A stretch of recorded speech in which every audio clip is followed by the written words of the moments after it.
Welcome to Windows on the World, and this is the last show of the year. Hopefully an interesting one. We're going to be summing up a lot of what's been going on. Over the last few weeks we've been recapping on some of the things that we've covered, and the archive is very extensive there and also very varied. And we're going to carry on tonight with the last show of the year, which is titled The Final Revolution, with a question mark at the end. And we're going to look at the theory and practice of what is known as revolution and how it's very important that we look at this right now. So the revolution will be televised. This was a big cliche that's always been spouted by people, but the revolution that's televised, and the televising in any revolution, means controlling the pictures and those who spout their propaganda on screen. And we've seen a lot of that. The narrative is completely controlled. However, something very refreshing is happening. And through the ability of people to get their story out, the actual subversion of the mainstream media is itself being subverted. And we've seen that with a lot of these live streams that are coming on, with especially the Yellow Vests protests in France, which are trying, the media desperately trying to undermine this, but it does look as though it's taking hold. So we're going to be looking at that. And welcome to everybody in chat. So, slander. Now, hasn't slander become boring this year? I mean, Corbyn must be really sick of it, but we've had our fair share as well, as does anybody who's outside the controlled narrative of public opinion. Yes, slander's become boring. The state has run out of ideas. Well, I think it ran out a long time ago, but they're very good at rehashing the same ones. The lobbyists are on the run. Well, I think they are in some ways, because the attacks that they're making are getting ever more silly. So, yeah, the lobbyists are on the run. Sounds like some kind of alt media statement. Doesn't that sound like something that Alex Jones would have said? Yeah, we've got them on the run. The New World Order, yeah, he's on the run. Well, it's a bit more sophisticated than that, because we're going to go into what we call the bigger picture. So in these times, when the media has become the enemy of the people, I'm going to give you a few quotes, a few very interesting quotes here. This is from Charles Sullivan, author and philosopher. We allow the most atrocious lies uttered by political and moral prostitutes to go unchallenged. These lies are endlessly recycled in the commercial media until they become ingrained in the public conscience as truth. We deal with this week in, week out, but we're always up against it. And we do have some alternatives to edited narratives, especially with these live feeds which are unedited. So that's an interesting point I wanted to make at the beginning of the show. The unedited live feeds of what's been going on over the weekend in France are very revealing. In other words, the numbers that are coming out as reported on television, the people being at these protests, is vastly outnumbered by the reality. And of course, this is where the media is pretty terrified, because losing control of the narrative means losing control of everything. So, interesting kind of times at the moment. And of course, there's a lot of people saying, yes, it's controlled, it's this, that, and the other. Yes, it has links, everything has links to everything else. However, when you get a grassroots kind of uprising against a particular interest that's specifically, which has a specific interest, then if it's got just one aim and ambition and intention, then that's very hard to subvert, and that's what subversion is all about, side issues. So, a word of warning from a social engineer before we really get going. This is from Bertrand Russell. Most of the greatest evils that man has inflicted upon man have come through people feeling quite certain about something which in fact was false. Well, we do get into that quite a lot. The climate change agenda is driving a lot of what's going on. That's one of the big issues that we've been covering over the last several years, and also the engineering behind that. This is from Aldous Huxley in 1962. There will be, in the next generation or so, a pharmacological method of making people love their servitude and producing dictatorship without tears, producing a kind of painless concentration camp for entire societies, so that people will in fact have their liberties taken away from them, but will rather enjoy it. A lot of these fake protests that we've seen, the Extinction Rebellion, that's all about having your liberties taken away from you. We're going to get into what liberty is actually. Liberty, fraternity and equity. Weren't these the Freemasonic interpretations of democracy?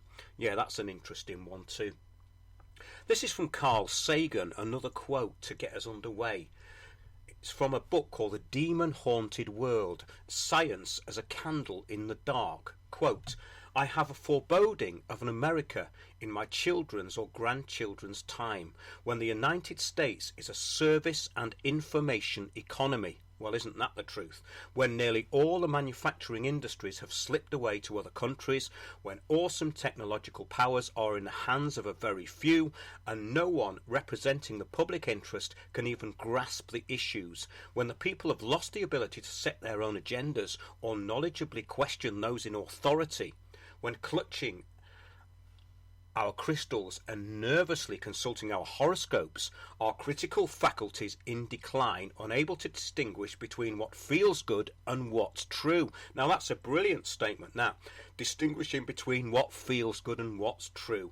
That's exactly what we've been talking about. People being made to feel good about their own servitude and think that their actions are actually doing something useful. Yeah, absolutely brilliant point. Now, he carries on, we slide almost without noticing back into superstition and darkness. The dumbing down of America is most evident in the slow decay of substantive content in the enormously influential media. The 30-second sound bites now down to 10 seconds or less. Lowest common denominator programming, credulous presentations on pseudoscience and superstition. Exactly. Bill Nye the Science Guy. What? But especially a kind of celebration of ignorance. Now, this is a profound statement, actually. I don't agree with everything Carl Sagan says, but he's really got his finger on the pulse there.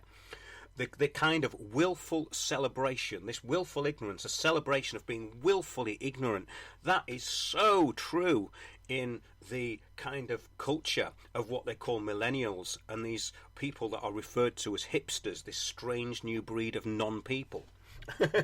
So, this one's from a fella called Chris Jammy. I found this today. Just because something isn't a lie doesn't mean that it isn't deceptive. A liar knows that he is a liar, but one who speaks mere portions of truth in order to deceive is a craftsman of destruction. There you go, controlling the narrative. And just to really cheer you up, a quote from Joe Stalin, a single death is a tragedy, a million deaths is a statistic. In other words, the more removed you are from the reality of the situation, the less it means to you. And we're all actually in that paradigm. So, news just in, last couple of days, Macron Palace stormed. French President Emmanuel Macron just can't get away from yellow vest protesters. The anti-government demonstrators have even turned up outside his presidential hideaway on the Mediterranean coast. The police had to repel around 40 yellow vests as they attempted to storm the medieval fort of Bricagnon that has served as a summer retreat for presidents since 1968.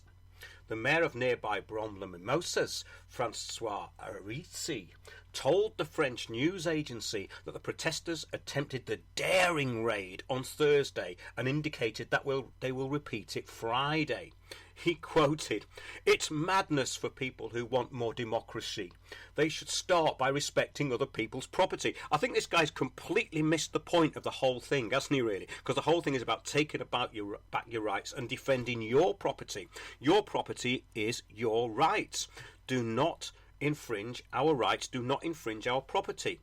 Our time, our work, our creativity is our property. This is very important. This is what the Agenda 21 principles are all about. It's all about the controlling of the narrative, but more importantly, the controlling of energy, making energy flow in the directions that people want it to flow in.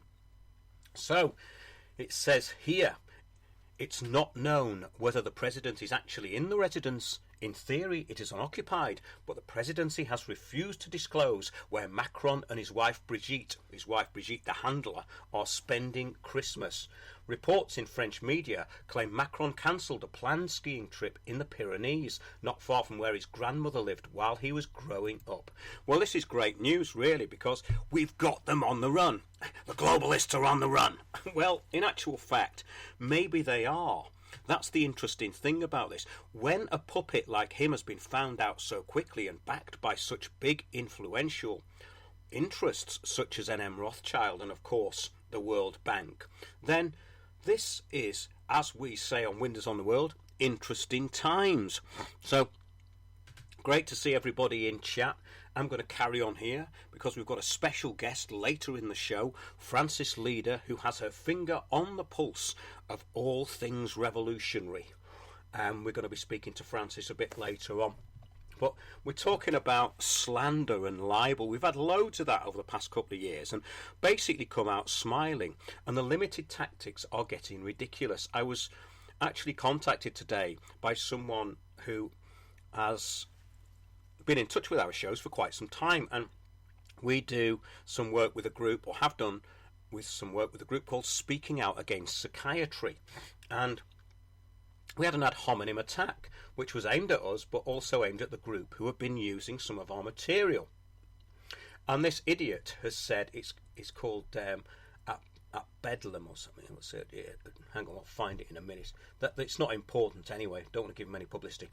He said, they do happily appear on Scientology, promoting racist and transphobic conspiracy theory, espousing websites like this. Now, the reference to Scientology was actually about a documentary that I quoted called Psychiatry, an Industry of Death, which had some connections with Scientology, but everybody in it was absolutely credible. So this is what they do. They'll say you've got something to do with Scientology. I mean, it's laughable, isn't it? What would happen if Windows on the World was being funded by the L. Ron Hubbard Foundation? Well, Windows Towers would be pretty impressive then, wouldn't it? I'm not telling you where we're broadcasting from tonight, but it's a semi-permanent structure overlooking the sea. So I replied to that with, stop lying and talking rubbish. What evidence have you for any of your conspiracy theories? We are an independent media channel. Do some research. So anything that these people say back at us is conspiracy theory. And I'm glad we have the facts. I follow a chap called Alexander Nekrasov on Twitter. His Twitter handle is at Stirring Trouble, and he was about to leave Twitter. He went over to Gab. Now he's back on Twitter because Gab obviously had a few problems. But he quoted this today. This is from his Twitter feed. I wonder who gave orders to the British media to play down the protests in France. Well, that's what we all need to know, but I think we do know. It's the security services, MI5, who run the BBC. In fact, I was given some very interesting information last week about how people are monitored in the BBC, and some people are actually loose cannons and they have to go. But if you're a semi-useful idiot and you may have some thoughts of your own, they put a little Christmas tree by your name and send it to MI5 apparently for observation. So he goes, I wonder who gave orders to the British media to play down the protests in France. Was it number 10, Brussels or Berlin? Because there was obviously an order given to belittle the protests and lie about the demands that go way beyond fuel tax. Some free speech, absolutely correct. The infuriating level of stupidity and lying means there can only be any change outside the controlled narrative being enforced. Isn't that the truth? And that's what we're trying to do here. Quite refreshing that the word is getting out. And we have listeners all over the world now. Fantastic. So yeah, the post-truth world does not need any facts. Let's run that one by again. The post-truth world does not need any facts. That's what we're living in. Just propagandizing and abuse of the meaning within language. The meaning within language has been stripped away. Most things don't mean anything anymore. Language has been stripped of its meaning. Vibrancy, diversity, these words have been hijacked along with many others. But the vocabulary of the New World Order, the new paradigm, the new totalitarianism, is extremely limited. However, the problem is that the vocabulary of the people listening to it is also extremely limited. Freedom and democracy. Now, these words are now stripped of all meaning. We're going to look at that tonight. Freedom and democracy. Revolution. Now, this has its origins in, let's see, redefining revolution may be difficult. So the origins of revolution, we're going to be looking into that in a minute, but redefining revolution may be difficult if the state controls the narrative. Let's look at a few paragraphs from a book which I bought many years ago, gets referred to an awful lot. It's a massive book, thousands pages, 670 pages, I think. And it's by James H. Billington. It's called Fire in the Minds of Men, Origins of the Revolutionary Faith. Now, I'm sure our listener out there will find this fascinating. There was a basic schism within the revolutionary faith between those who believed most in fraternity, that the nation was the vehicle of deliverance, and those who believed in equality, that a social class was the vehicle of deliverance. So the Yellow Vest movement, the actual spontaneous part of the Yellow Vest movement, is the latter. It's the latter there. So it's a social class being the vehicle of deliverance rather than fraternity, that the nation is the vehicle of deliverance. That's absolutely failed in France. The desire not only to gain freedom but to recover moral responsibility gave birth to the most important, unexpected and transformative event of recent times, the sudden collapse of communism and the Soviet Empire in a few dramatic hours of August 1991. Billington carries on. I had a rare privilege of being present in Moscow at the time. He carries on. The contagious series of events that overthrew communism was dependent on the new electronic technologies as much as the revolutions of 1848 had been on the first advent of the telegraph. The defenders who formed a human wall around Yeltsin's government were responding not to any manifesto or even any clear call to come to his White House. They were responding to an image only recently permitted on Moscow television of the human circle that had formed against previous repressive efforts to maintain communism in Lithuania. Yeltsin climbed on a tank to make his gesture of public defiance, not by prior plan, but responding instinctively once again to the unforgettable televised images of the young man causing a tank to stop in Tiananmen Square. The age of fax, email and the portable phone, remember this was written some time ago, has created forms of communication no longer subject to central control by repeating the old Bolshevik tactic of simply capturing the post office, the telegraph office and the train station. So this is an interesting point, isn't it? That the revolution is now being televised, and it can be televised in a different way. The narrative is getting harder to control. That's quite encouraging. The final paroxysm of revolutionary violence by the extremists in Moscow in October 1993 took the form of an attempt to seize the television centre. Interesting, very interesting stuff. So let's carry on with Fire in the Minds of Men by James Billington. He carries on. This is a story not of revolutions but of revolutionaries, the innovative creators of a new tradition. The historical frame is the century and a quarter that extends from the waning of the French Revolution in the late 18th century to the beginnings of the Russian Revolution in the early 20th. The theatre was Europe of the industrial era. The main stage, journalistic offices within great European cities. The dialogue of imaginative symbols and theoretical disputes produced much of the language of modern politics. At centre stage stood the characteristic 19th century European revolutionary, a thinker lifted up by ideas, not a worker or peasant bent down by toil. He was part of a small elite whose story must be told from above. This is what we are getting to with this show. Really interesting the way times have changed. The professional revolutionaries who first appeared during the French Revolution sought above all radical simplicity.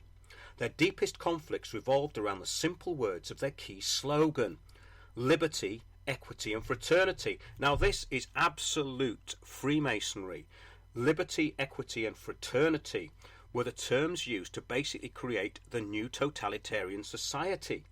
Liberty had been the battle cry of earlier revolutions in 16th century Holland, 17th century England, 18th century America, which produced complex political structures to limit tyranny, separating powers, constituting rights and legitimising federation.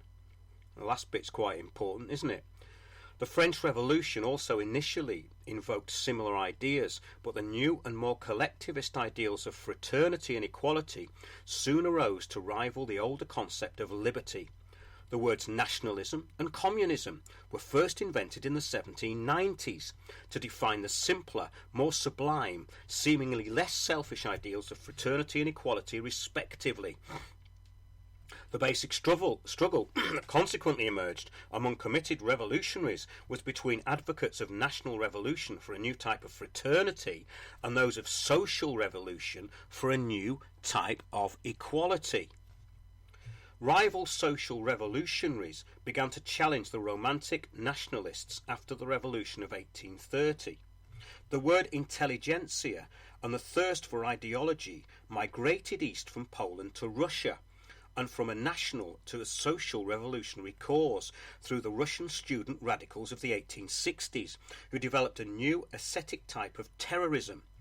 Lenin drew both on this Russian tradition of violence and on German concepts of organisation to create the Bolshevism that eventually brought the revolutionary tradition out of the wilderness into the power. The revolutionary faith developed in 19th century Europe only within those societies that had not previously, 1, legitimised ideological dissent by breaking with medieval forms of religious authority, and 2, modified monarchical power by accepting some form of organised political opposition. In Northern Europe and North America, where these conditions were met by Protestant and parliamentary traditions, the revolutionary faith attracted almost no indigenous adherents. Thus, the revolutionary tradition can be seen as a form of political, ideological opposition that arose first against authoritarian Catholicism in France, Italy and Poland, and then against other religiously based autocracies in Lutheran Prussia and Orthodox Russia.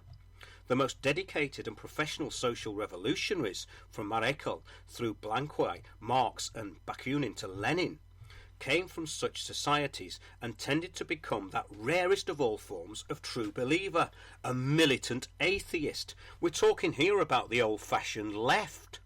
The old-fashioned left, which controlled the debate in these areas for such a long time, and that is giving way to something different. Hence, we have myself talking to the old-fashioned left, and then by the powers that shouldn't be and the idiots in charge of controlling the narrative, they then say we're all far right. It couldn't be further from the truth. It's an absolute joke. So it says, they and other pioneering revolutionaries were largely middle-class male intellectuals with relatively few familial attachments. Revolutionary movements tended to become more internationalist and visionary whenever women played a leading role, more parochial and pragmatic wherever workers were in command. Now this is interesting because you've got puppets like Merkel in charge in Germany, so they're kind of covering that angle, and the matronly presence of Merkel was adequately described by Nigel Farage, who said she's even more miserable in private than she is in public, which I thought was quite amusing and probably very true. Someone else said about Merkel that she's extremely reliable. She's solemn-faced, doesn't get excited, and will put on a pantsuit whenever necessary. Oh, there's another one like that, isn't there? Hillary Clinton. Not quite, though. She's rather unhinged. Merkel is a much more brooding and foreboding presence, in my opinion, whereas Clinton is more like some demonic entity that just needs to be shut up. However, I'm finding this book incredibly interesting and very important as to what's going on. At a deep and often subconscious level, the revolutionary faith was shaped by the Christian faith. It attempted to replace, the subconscious level, the revolutionary faith was shaped by the Christian faith. It attempted to replace. That's a very important idea, actually, and something that people should think about. We need to look at all angles of what's going on, and especially learn from the past and these revolutions that we're talking about over the past couple of 100 years. Most revolutionaries viewed history prophetically as a kind of unfolding morality play. The present was hell, and revolution a collective purgatory leading to a future earthly paradise. And this is where people get carried away. There's got to be an apocalypse and a redemption. Well, we're used to them, aren't we? Catastrophobia, the fear of the unknown. It's in our genes. We've been wiped out and we've come back many times. The French Revolution was the incarnation of hope, but was betrayed by Judases within the revolutionary camp and crucified by the pilots in power. The future revolution would be a kind of second coming in which the just would be vindicated. History itself would provide the final judgment, and a new community beyond all kingdoms would come on earth as it never could in heaven. Well, this sounds like a blueprint for the New World Order, doesn't it? So that's just a little bit of an introduction from Fire in the Minds of Men by James H. Billington. And I'm sure there's plenty more in there that we can get to in the weeks to come. Now, I'm just going to carry on with some news. This is from Zero Hedge. In recent decades, democracy has been replaced by the illusion of democracy. New forms of organisation of power and psychological methods for manipulation for our consciousness protect the powerful against the risks of democratic empowerment and strengthen their position. Democracy today really means an elected oligarchy of economic and political elites. This is the new form of democracy, and this is the new form which is being challenged. This is in which central areas of society, especially the economy, are fundamentally removed from any democratic control and accountability. At the same time, large parts of the social organisation of our own life lie outside the democratic sphere. And freedom today means, above all, the freedom of the economically powerful. Now, that's exactly what's happening in this country. It's what universal credit is all about. It's about the social cleansing, the killing off of the elderly, the killing off of the disabled with this universal credit. And of course, what's going on with the disability cuts, all of it, it's all being covered, it's all there in the news. Democracy has been reduced to a staged spectacle of periodical elections where the population can choose from a given elite spectrum. Yes, the system of parties, left and right. Real democracy has been replaced by the illusion of democracy. Free public debate has been replaced by opinion. Isn't that absolutely true? We get these awful pieces in that awful so-called newspaper propaganda rag, The Guardian, and they openly have articles which are funded by the Rockefeller Foundation with their name on it. So basically, you've got useful idiots who write for it, and we've covered them. I mean, one of the last things I posted on Facebook was this university professor who's actually thought it was a great idea to give 6-year-olds the vote. Well, we've got a 15-year-old telling us that climate change is going to kill us, so why not? Let's get 6-year-olds on the case, you know, get them to put their opinion forward. And maybe that might upset some of the other lobbyists, you never know. But it carries on. Democracy has been a stage spectacle of periodical elections. That's very, very true. Free public debate has been replaced by opinion and outrage management. Exactly the controlling of the narrative. The guiding principle of the responsible citizen has been replaced by the neoliberal idea of the politically apathetic consumer, and also the politically correct consumer. The narrowing of language, the opinion corridor, the totally narrow opinion corridor. Now, we did a show called The Transgender Agenda. It's clearly an agenda. It came out of nowhere. It's been there for years. All of a sudden, it's the most important thing. Kids are being told that they can change their sex when they're infants. The whole thing is a manufactured paradigm. Yet if you point that out, you're transphobic. This is getting so childish, and I think it's worn out. I don't think these ad hominems can go on much longer anymore. So the psychological control grip is the most important tool in the post-truth world, the psychological control grip, the fear that it's creating. And basically what counters all that is having truth, having natural law.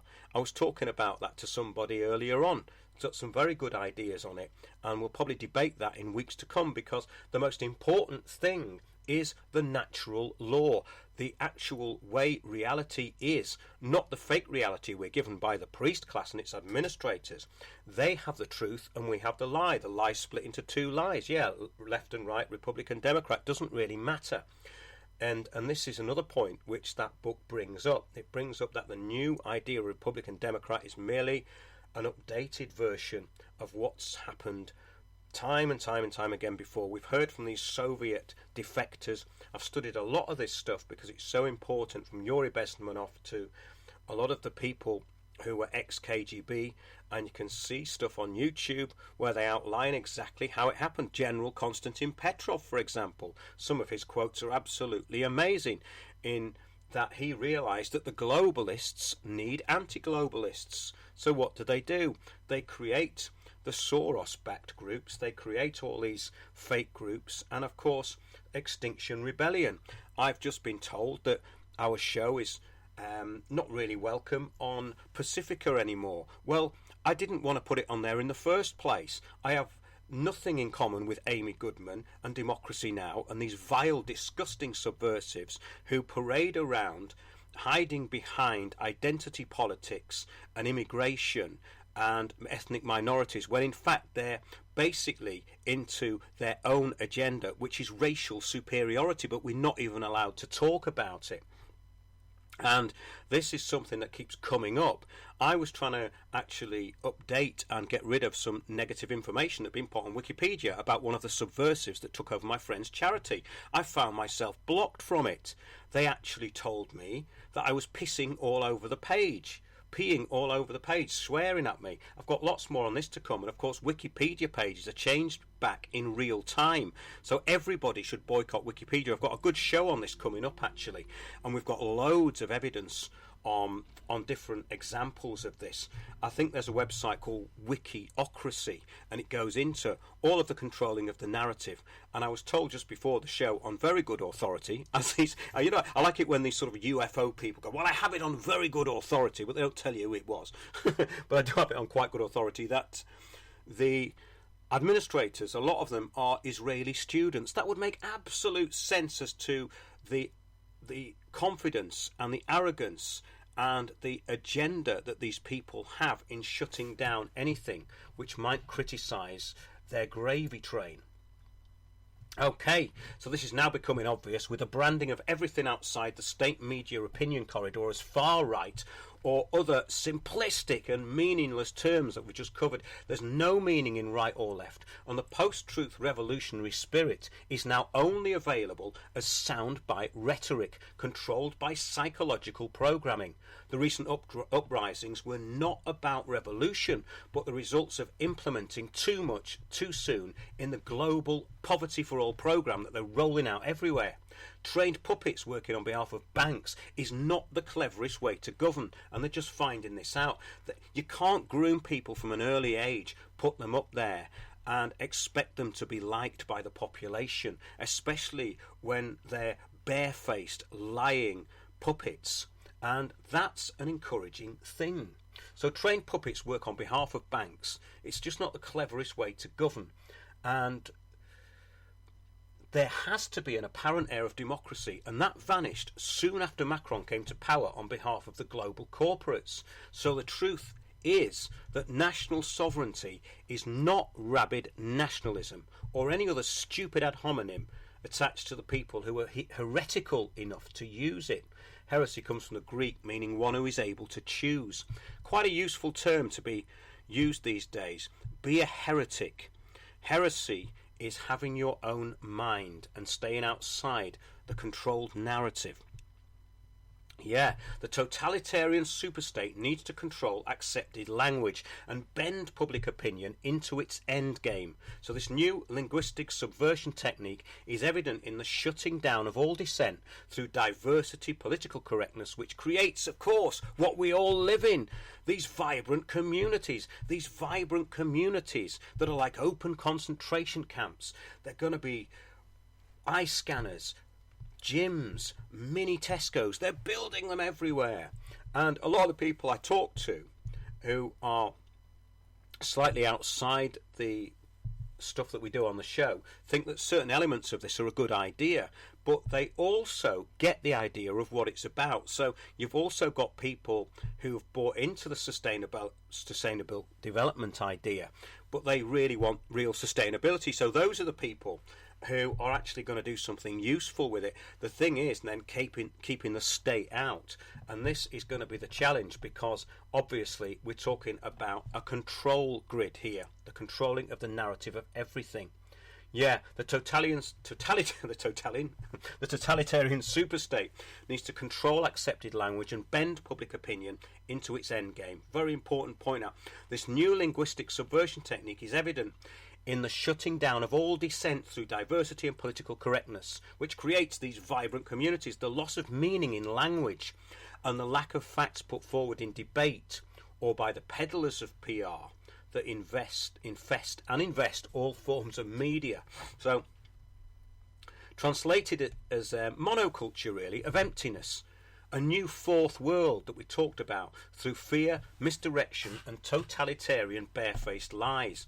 The Stasi 1984 control of the narrative is the latest revolutionary attempt to unite the nations under a corporate superstate run by elite bankers. And most people who listen to the show know about that.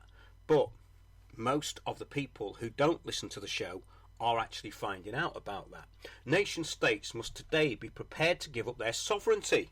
Now, this is according to Chancellor Angela Merkel, who told an audience in Berlin that sovereign nation states must not listen to the will of their citizens when it comes to questions of immigration, borders, or even sovereignty. It carries on. This is what German Chancellor Angela Merkel told attendants at an event by the Konrad Adenauer Foundation in Berlin. Merkel has announced she won't seek re-election in 2021. Well, she won't get elected if she does. And it's clear she's attempting to push the globalist agenda to its disturbing conclusion before she stands down. In an orderly fashion, of course, Merkel joked, attempting to lighten the mood, but Merkel has always had a tin ear for comedy, it says, and she soon launched into a dark speech condemning those in her own party who think Germany should have listened to the will of its citizens and refused to sign the controversial UN Migration Pact. There were politicians, it carries on, who believed that they could decide when these agreements are no longer valid because they are representing the people. But the people are individuals who are living in a country. They are not a group who define themselves as the German people, she stressed. This is great, isn't it? The way they're taking it upon themselves to redefine what people actually define themselves as. Merkel has previously accused critics of the UN Global Compact for Safe and Orderly Migration of not being patriotic. I love the way they call it Compact for Safe and Orderly Migration. What's actually happening is anything but. The whole idea of it is to stir up racial hatred, and the people who are for open borders are traitors to their own countries. They are actually doing the countries that they're in and the people that are living with them tremendous damage. And this is the point that is basically subverted by the media all the time. So it says here, Merkel has previously criticised critics of the UN Global Compact. This is not patriotism, because patriotism is where you include others in German interests and accept a win-win situation. She waffles on. Her words echo recent comments by the deeply unpopular French President Emmanuel Macron, who stated in a Remembrance Day speech that patriotism is the exact opposite of nationalism, because nationalism is treason. Now get that, nationalism is treason. This is the post-truth world. The globalist view is apparent in both of these puppets, Merkel and Macron. So let's carry on with some more of the puppet Macron's quotes. Europe must be stronger and win more sovereignty, he went on to demand. Just like Merkel, the EU member states surrender national sovereignty to Brussels over foreign affairs, migration and development. Remember, the development is Agenda 2030, the global action plan implemented at a local level, as well as giving an increasing part of our budgets and even fiscal resources. The French president's words were deeply unpopular with the French population, and his approval rating nosedived even further after the comments, and that's why we're where we are now. The public who voted have been treated with contempt in this country. In the UK, the government has controlled and subverted the voice of those who chose to step out of the EU Stasi. They've used the death of an MP, they've used every dirty trick in the book through their media, they've used the funded alt-right clowns like Yaxley Lennon, Tommy no names, and their own intelligence services to create a non-existent far right to demonise those who won a democratic vote. This is more serious than looting. It should be punishable with the execution of those who have plotted with their lobbyists against democracy. Now, just go back a few hundred years and that would have happened. This is out of the question in the fake news world and would be laughed at as something from the Dark Ages. That's a good point, isn't it? Which were not as dark as the historians would have us believe. So, the painless concentration camp, which has been constructed after being predicted by Aldous Huxley in the early 60s, is the only barrier between illusion and reality. The post-truth world has no truth. It's given templates for a reality which does not exist, but which is by repetition and the use of psychological warfare believed to exist. And this is what it's all about, isn't it? Belief. The belief in these things is enough to make them exist. So the public are just basically funneled into this belief system under totalitarianism by these useless and mentally incompetent ministers, politicians and media who are its administrators. So the arguments presented to the public are two lies pitted against each other. Reality can now only be decoded by natural law principles and the highest truth, which is beyond those who are enforcing the lies. This is where the natural law comes in. And having looked at this for many years, to get a grip of this stuff is so important. That sense of natural law, of right and wrong. Once that's within you, then you're able to see reality and you're able to see what the priest class can see. The thing is that most people have been taken away from all that so much by the media, but ironically the media is where the power is now. The media is where things can be pointed out. Let's call it the anti-media. So yeah, are the UK, or otherwise known as the British public, as resilient and determined as the yellow vests in France? We're going to find out in part 2 of the show with Francis, so we're coming back for an extra hour tonight. Or are they too enfeebled by fear and mentally enslaved by their media and government to do anything about it? Now, I have serious doubts about whether people in this country would do what they did in France. I may be pleasantly surprised, but it doesn't take that many to actually have an effect. Indeed, the things that I've done over the past couple of years, and anyone can do this because I have no special training in anything, I've just taught myself how to think and how to think within the system of law that we have, in that there can be victories. And again, this is another thing I want to bring in more in the future, because if we get back to this system of natural law, then it doesn't matter if you're in a system of administrative law, that certain things within natural law will trump the administrative law all the time. Yeah, I'm just looking at what Tartary says here. Sure, there are always infiltrators, but that strategy is failing. I agree entirely, because when you get something big happening, then the media cannot really control it. Because if there's the right intention behind it, and when people really have had enough, then they will do something about it. So the Yellow Jackets are still a broad grassroots movement, he says, or she says, sorry, and they are not going away. None of the pop or film stars or any personalities apart from Brigitte Bardot support them. That's a really good point, Tartary, there. They're all these idiots, and your Angelina Jolies and your Brad Pitts and these stupid idiots from Hollywood. None of them are supporting it, are they? Well, I haven't heard them. I haven't heard them at all. They've gone very quiet on it. So the blind followers of fake protests are ready to be led. Discrimination is key to unlocking the truth in all of these matters. Macron's gassing the population after making concessions to those who are being beaten and shot by mercenaries. So he's made concessions, but he's still beating and shooting them and working with. And these mercenaries of his are working with the police. It's like some kind of Stasi that he's employing. These plainclothed yobs shooting people in the face and in their legs and blowing their eyes out with these flashball guns. Let's have a little quote before we carry on. This is from Demos, the public policy think tank that controls the narrative, or attempts to, on the mainstream media. The new democracy will work with a combination of government open infiltration and citizen groups taking direct action. Extinction Rebellion, etc. But the new democracy working with government open infiltration in this country is massive. And at every level we have change agents and spies controlling the narrative. One of the main things that we've talked about is this. In fact, the majority of our shows refer to it in some way or other, because breaking this is the biggest thing out there. So let's get more on this in part 2 with Francis Leader. Now, I'm going to go through something which is rather important, which one of our listeners is using.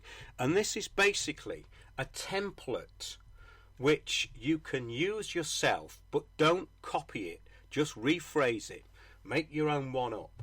But I thought of something a little bit like Saul Alinsky's rules for radicals, except using the principles that we would use, that people with sovereignty would use, rather than subversives. So, in answer to any of the questions from the state, we could say we are an unaffiliated group of local residents concerned about the lack of democratic process in local government planning and policy. This is your Agenda 21 stuff. So making sure that you're unaffiliated is absolutely important. When I did my show about the Grenfell Tower agenda, I predicted what would happen, not because I had any special insight into the future, because I knew the narrative was being controlled. In other words, you take away anyone with public liability and you discredit the real people. So all the people who had a voice there were discredited by idiots, and look what's happened. All of these fraudsters appear, these Grenfell fraudsters, totally discrediting the people who've been kicked out and shut down. Happens all the time. So never form an action group if the council want you to. Remain unaffiliated to anything. This is not just my advice, it's what actually works. So I don't like giving advice, especially legal advice, because I'm not qualified. We will remain unaffiliated as individuals, acting collectively and within the law towards a truly inclusive democratic process where all voices are heard. Now, this is actually throwing back at the powers that be, councils and central government, what they throw at other people. In other words, that people acting collectively within the law are usually the controlled groups. What we've had recently is people encouraged to break the law with this Extinction Rebellion, which we've covered. Have a look at our shows on the site and have a look at their funding and who's involved with it. Isn't it strange that those who controlled the narrative in Occupy, and these people who were basically the bourgeoisie who we're talking about at the beginning of the show, these fake revolutionaries, which we talked about, not the people, they're the people, the fake revolutionaries, the upper middle classes who call themselves the intelligentsia, the ones who've been through the programming sausage machine, Oxford and Cambridge, and the lesser ones, of course. These are the useful idiots. Cambridge, of course, was the centre for spies and subversives. It still is. We still come across them. So, we will remain unaffiliated as individuals acting collectively and within the law towards a truly inclusive democratic process where all voices are heard. So, in other words, we don't have people coming in and taking over. We are not affiliated with any group or organisation whatsoever. This is another extremely important point. Never affiliate yourself with anybody. You can say, yeah, well, they might agree with us, but we're not affiliated to them. people can agree with us, but it doesn't mean that we do or do not endorse them. Never agree that you endorse anything. Say we do endorse things, we don't endorse things. Basically, what we do is we act collectively, but individually. Individuals acting collectively with a common aim, one aim. And that aim has to be defined clearly.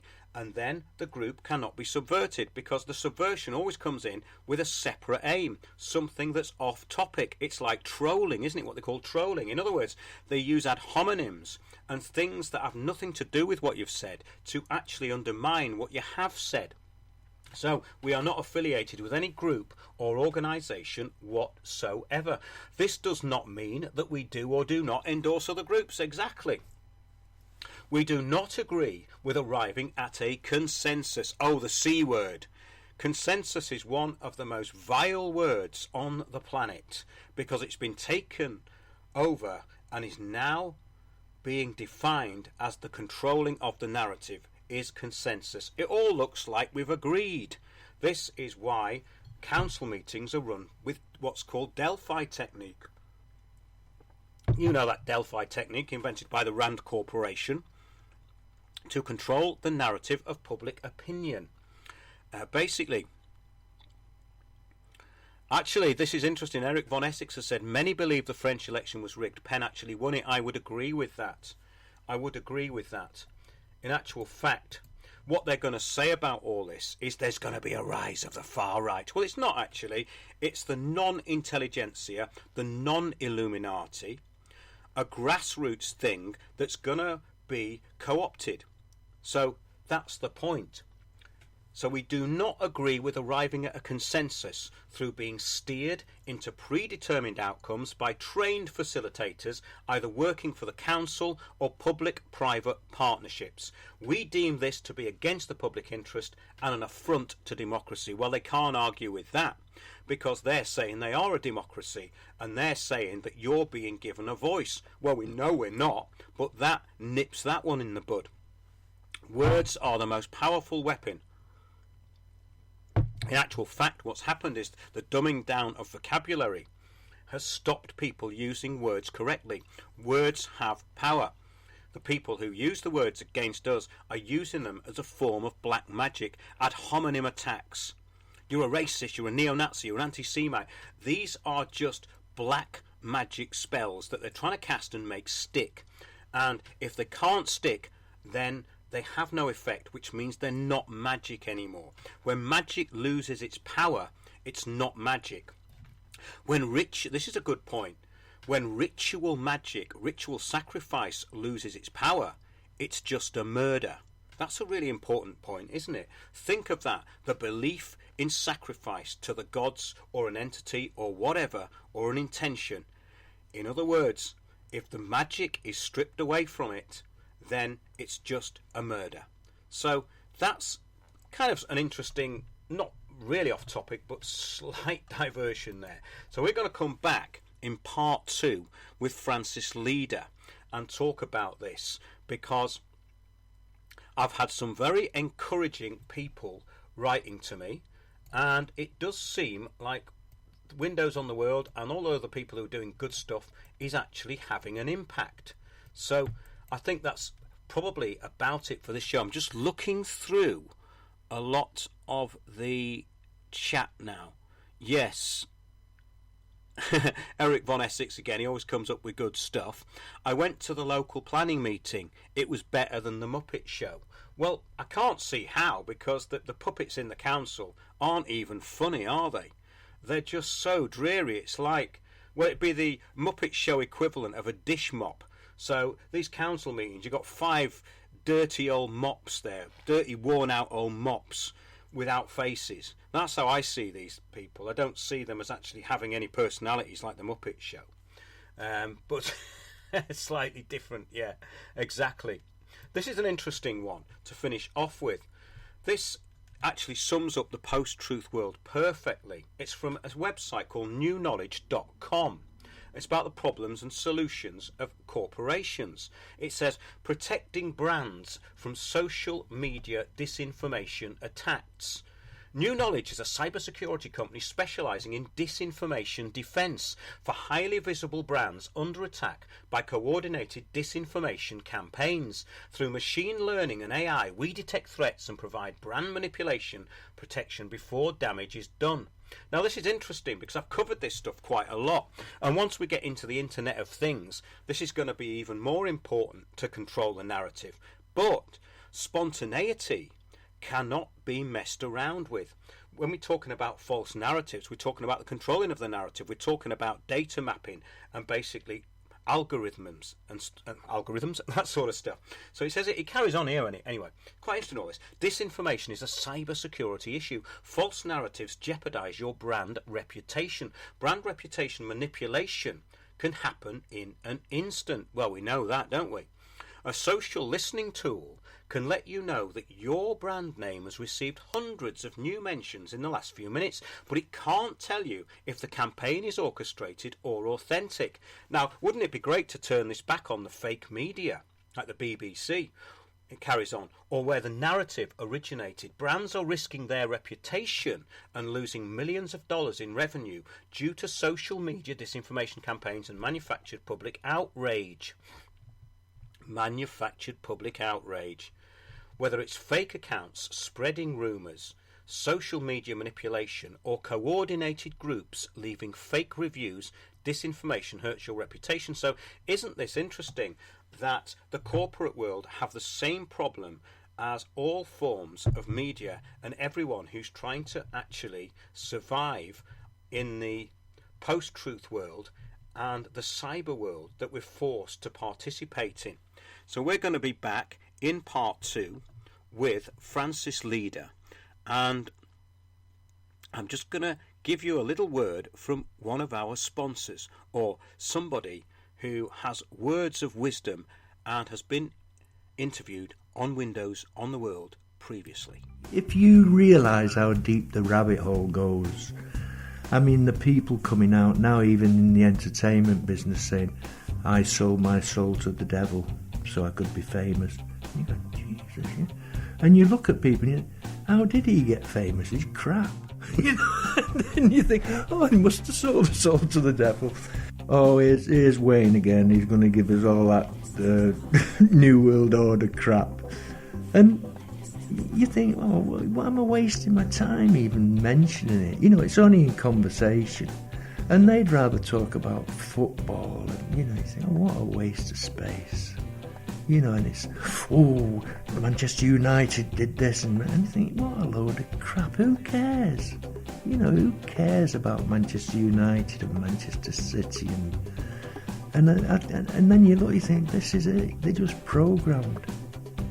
That's going to be their life. You know, women will watch soaps and men will go to football, and then you'll get up in the morning, you'll go to work and you'll do this, and then you'll finish at 5 if you're lucky. You'll go home, you won't have time for your kids, and you think, but is this what we're born for? You know, just to be slaves, really. You're just slaves.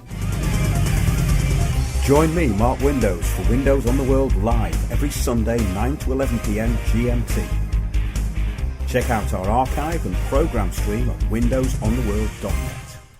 Thanks a lot, everybody, for listening. That flew over. I had a lot of information to get out there, and this definition of revolution, where it came from, what it is now, and how we define it is extremely important at this period in time. So we've got fake revolution and we've got a grassroots thing. Now, I saw all this happen before with the so-called Free Man on the Land movement, which was basically hijacked and had problems to start with the interpretations of what it was doing. However, that did start as a bit of a grassroots thing, and the spin-offs from that were basically lots of meetings in pubs and people going off in total tangents. But the idea of all this is to keep it focused, keep the ideas very, very simple, and keep the objectives clear.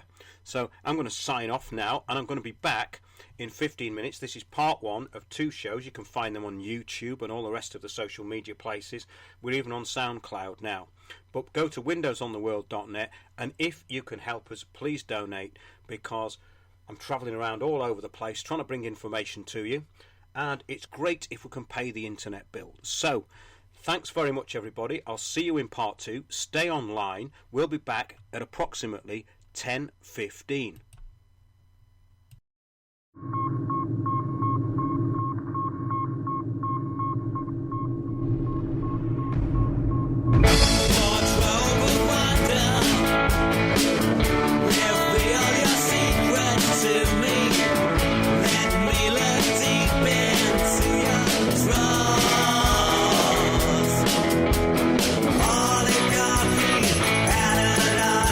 Reversal of the poles.